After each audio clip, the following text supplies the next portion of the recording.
Oi pessoal, tudo bem? Estamos com mais um episódio do quadro Latinidades.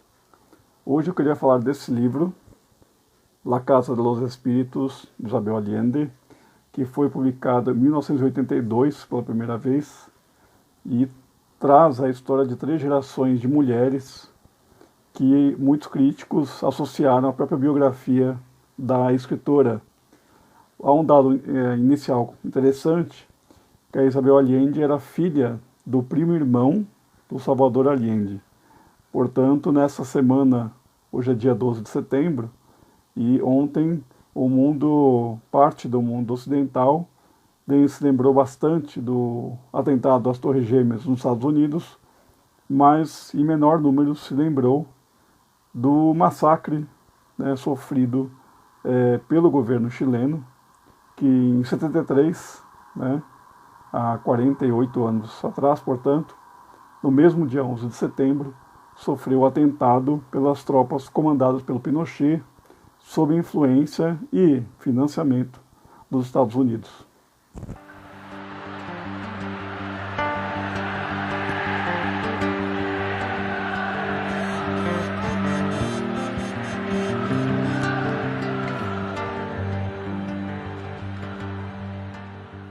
Como eu tenho feito, eu gostaria de convidá-los à leitura desse romance.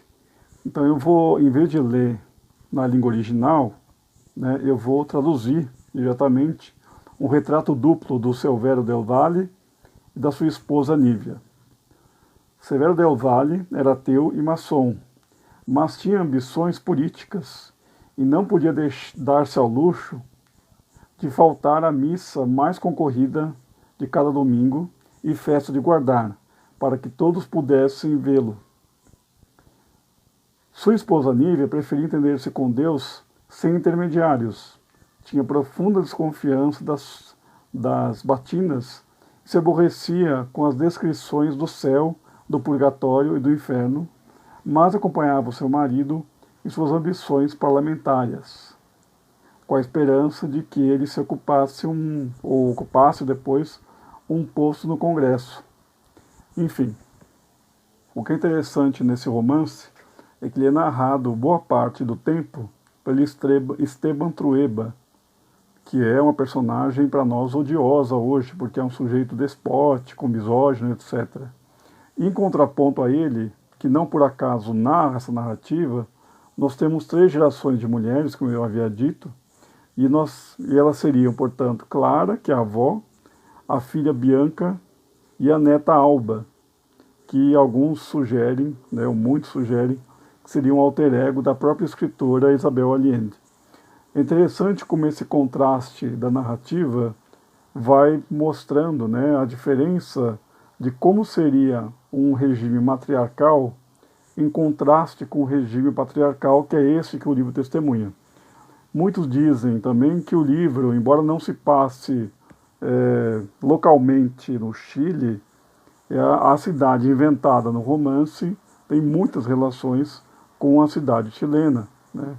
Então é muito interessante isso, porque o romance dá a entender que ele pode ser lido alegoricamente, como parte do chamado realismo mágico, que é um gênero de romance muito comum na segunda metade do século XX, e, portanto, além dessas questões, é considerado um dos maiores romances, ou um dos mais conhecidos, pelo menos, da literatura latino-americana. Vale muito a pena ler. Então é isso, pessoal, é o recadinho da semana.